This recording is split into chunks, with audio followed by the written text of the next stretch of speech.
guys, and welcome back to Mud Rats Hunting and Outdoors. Well, I just broke my barrel action out of my stock after letting the bedding cure for 2 days, and it couldn't have turned out much more perfect. I was going to show me breaking the barrel action out of the stock, but for some reason this morning my PC decided I want to go on the blink, so I've just spent the last half an hour after breaking the barrel action out of the stock to show you guys. So anyway, we haven't cleaned up anything at the moment at this stage, just taking a little bit of the plasticine and whatnot from in around the areas. But anyway guys, this is what we ended up with. As you can see, a really nice bed job. You know, we'll have to no doubt that's where the bedding's ended. That's where my plasticine dam come to. We had a little bit come forward over onto here, which I broke out of there, which I haven't, started clean up on that yet. I'm actually going to start getting into this in a minute with the with my orbital sander and start sanding down the tops. I've still got that thin line across the top of electrical tape, so we'll get into it in a minute and we'll start sanding that down and bringing that shape. And, yeah, so it should look pretty good when we're finished. Alright, we'll make a start.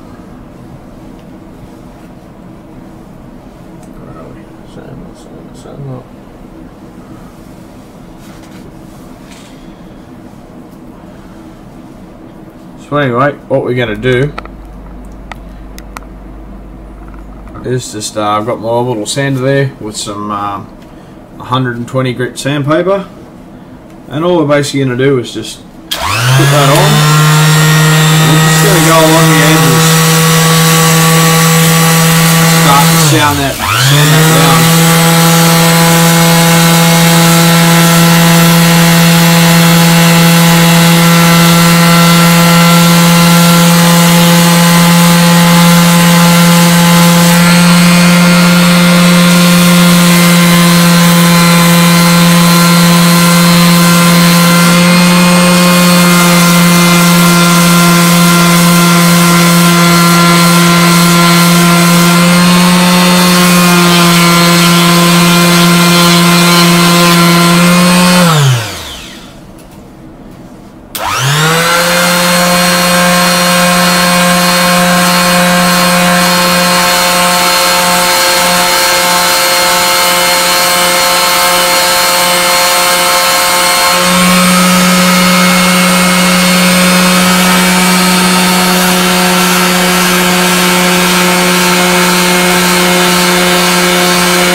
Okay guys, it's going to take a while to do that, so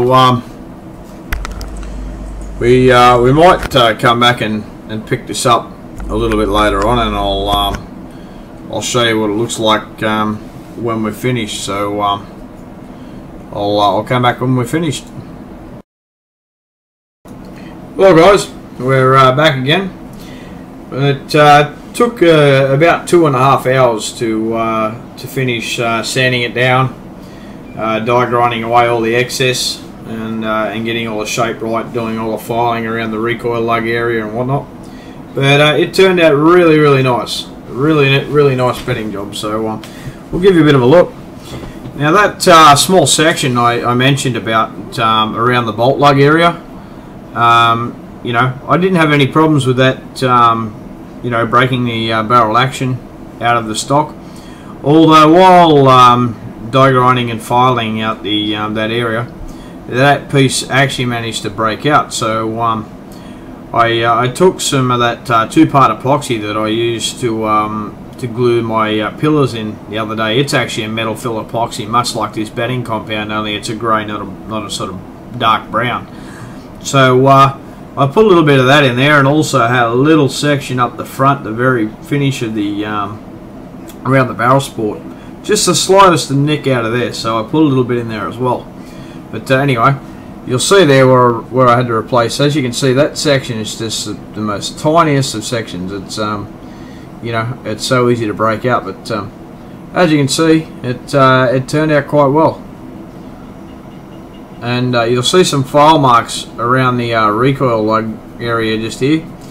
That just allows for a bit of relief. That was the section just here where my finger is. Just here where we had the smallest amount broke out, and that's just where I've sanded it back after fitting that a little bit in. Greatest part about this epoxy is after 15 minutes you can work with it, unlike the bedding compound itself, and after about an hour it's fully cured. So it's great stuff to work with, and yeah. So if you need to do any repairs, just get yourself a little bit of that two-part metal epoxy, the 15-minute type. You know, as I said, within 15 minutes you can work with it. So other than that, it turned out really well. Really happy with it, and I'll just show you how well the action comes in and out of the stock. Okay, so we'll take the barrel action, and it fits really snug and really nice. So we just line that up with the recoil lug, and this just drops straight in easy, and really nice fit up. Yep. Yeah, so very happy with the end result. But and like I said, the main part of this bedding is so that you take out the movement, the slop. I had about 3 to 4 mil front to back movement here in the stock when it was factory, and also a little bit side to side. And as you can see now, I'm forcing that with a bit of force, and it's not moving. So that turned out really well. So anyways, we'll just the other thing you want to do when you finally put this thing back together is you want to make sure that your magazine well fits down into your stock. As you'll see there, we really got a nice fit down the side. It come up really nice. Don't worry about that bit of moisture in there. That's actually a bit of lubricant that I put in there, and I've also lubricated up the magazine spring and whatnot as well. Now these can be fiddly little shits to get in at times, but we shouldn't have too much of a drama. There we go. Now we'll take our floor plate.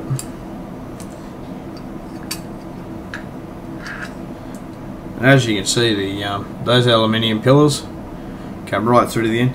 And the bonus about that, guys, is with those aluminium pillars, you know, you can now torque your bolts down to a good 60 inch-pounds with your torque wrench. Where if you had done that before with the standard stock, before you done the stabilising and the bedding and the alloy pillars, or even just the stabilising and the alloy pillar and the bedding, but without the alloy pillars, you would have ran into some troubles with torquing it down too far without aluminium pillars. So just take these action screws in, and I've got this is a Wheeler Engineering fat wrench, firearms accurizing torque wrench, and I've got this set to 60 inch-pounds. Like I said, you know, if you never had the aluminium pillars, you wouldn't be able to torque this down to 60 inch-pounds. Probably about 50 would be your maximum, without you know, flexing your stock too much and really you know, turning your accuracy to shit. So anyway, that's that. I'm not going to put the trigger back in it as yet, because the next thing on the list for this rifle will be I'll be mounting the scope on it, and then basically I'm going to be taking this rifle out the back and doing the camo paint job on it. So that'll be the next thing that I'll probably show you guys, is the masking it up and doing the camo paint job. But there we have it. One SPS fully stabilised and bedded, ready for many more years of good long range hunting to come. So I'll go and mount the scope on this thing. I was going to do a video of doing that, but I just use the Wheeler Engineering scope mounting kit, which comes with a pair of aligners to align your front and rear rings, and comes with a lapping bar and lapping compound for lapping it. Already did that when I mounted it the first time when I took it up the range. I mounted the rings, I lapped the rings. So if you guys want to have a look at how that's done and the bonuses of buying one of those kits, just type in Wheeler Engineering scope mounting kit in YouTube here somewhere, and there's miles of videos. So Midway USA does one, and quite a few others out there do a video on how to do that. I know Gunworks, they do one on how to do it. But yeah, so I won't do that. I'll mount the scope, and then I'll show you how we're going to do the camo job. And once that's done and dried, I'll be fitting the refitting the bipod and the Allen cheek rest with shell holder. You'll notice with these rifles, guys, if you go to fit a Harris bipod, you will need to remove that second stud. I'm actually going to go and get a blank, flush blank, to fit in there.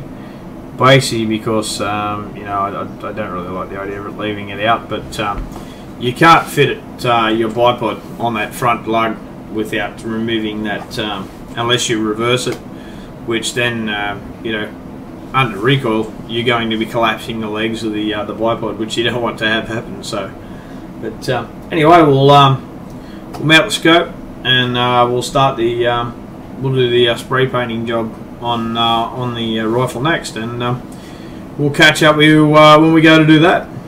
As always, guys, if you like what you see, don't forget to like, favourite, subscribe, share with your friends, and you know, any of your buddies out there that have a Remington Sps Varmint, or even just a Remington Sps, and you know, show them this video or send them a link to the video, and you know, they might want to do the same thing with themselves. But so anyway, there's lots of good links in the description on the last couple of videos on where you can get the bedding compound, where you can get the stabilizer. So really great product, and I really got to thank Nathan Foster. He's a great guy, and if either of you guys have dramas, you know, if you buy his products and you come time to do this, you know, if you can't find the information in what I've showed you here, and you want to go into a bit more detail, you can always contact Nathan, and he can really give you some good guidance on how to go about it. So anyway, guys, so shout out to you, Nathan, for all your help with me as well, mate.